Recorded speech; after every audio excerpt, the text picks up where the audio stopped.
সম্পর্কের অবনতির কারণ হচ্ছে পরস্পরের থেকে দূরে সরে যাওয়া। আর এই দূরত্ব তৈরি হয় মূলত সময় না দেওয়ার কারণে। সম্পর্কে পরস্পরকে পর্যাপ্ত সময় দিলে উভয়ের কেউ কখনো নিজেকে একা মনে করে না।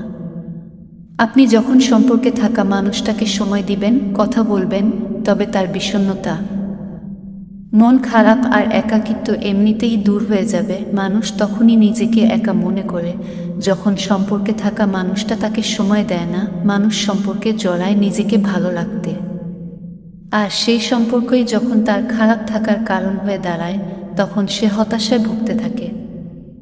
সম্পর্কের মানুষটাকে সময় দিলে আপনার সময় নষ্ট হয় না, বরং সম্পর্ক আরও গভীর হয়।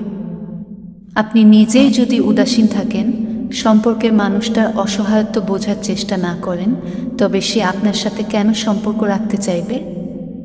স্রেফ ভালোবাসে বলে। অবহেলায় অনুভূতি নষ্ট হয়ে গেলে মানুষ আর তখন ভালোবাসা বোঝে না, মুক্তি খোঁজে। কাউকে বুঝতে হলে তাকে সময় দিতে হয়, তার সাথে কথা বলতে হয়, তাকে কখনো একা লাগতে দিতে হয় না।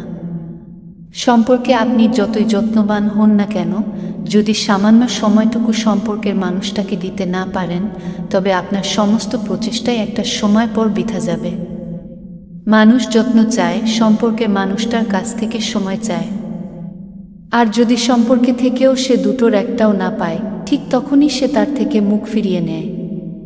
সেখানে যতই ভালোবাসা, মায়া কিংবা পিছুটান থাকুক না কেন, মানুষ সেই সম্পর্ক থেকে মুক্তি চাইবেই।